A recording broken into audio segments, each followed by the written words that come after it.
Para manatiling active kahit naka-quarantine, maraming home workout na pwedeng gawin.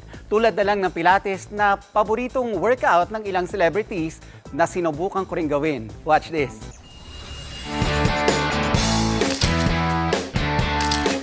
Ang sikreto ni na Jenilyn Mercado at Lovie Poe sa kanilang summer-ready bodies.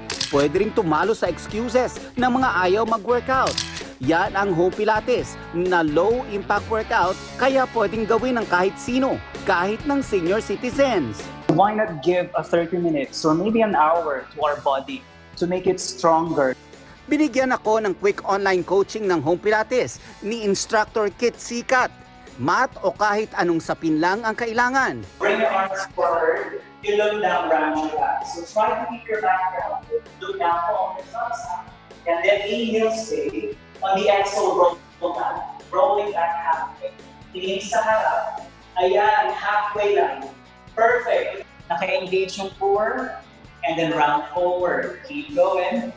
So think of your body like a big letter C. So ang kailangan nyo kung gamitin dun is yung core. Kasi you don't want to go all the way back.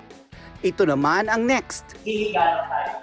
So lift the legs up here on tabletop. So right down. And then left foot down. Yun. Tap the right foot down. Yes, and then lift it up. Good job. Left foot. Kailangan pag bumaba ang leg, nakapasok ang tiyan. Tapos ita-challenge natin. Okay, ita-challenge natin. Legs together. Ang gagawin natin, sabay ang both legs. Halfway down. Inhale. Then balik. Perfect. Kapag bumaba ang legs, keep your tummy in. Ang pinaka-challenging para sa akin. On your tummy lang. So it's opposite arm and leg po. Right arm, hold. Yan. Tapos baba. All the way down. Pati yung chest bababa pag bumaba. Yeah. So when you lower down, lower the chest as well and the head. Good. So make sure kapag tinaas ng arm and leg, pasok ang tiyan. 8 beses. And come back to center. And to finish the workout, So Pilates ang tawag, shell stretch. Yeah. sit on your heels and stretch your arms.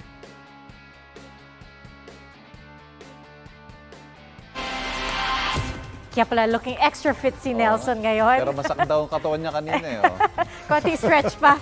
At mga kapuso, yan po ang mga balitang ating tinutukan ngayong weekend. Mula sa Tahanan ng Katotohanan, ako po si PR Kanghel. Ako po si Ivan Mayrina, buong puso para sa Pilipino. Ito ang GMA, 70 taon nang walang kinikilingan, walang pinoprotektahan. Walang kasinungalingan, serbisyong totoo lamang. Dahil di natutulog ang balita. Nakatuto kami 24 oras.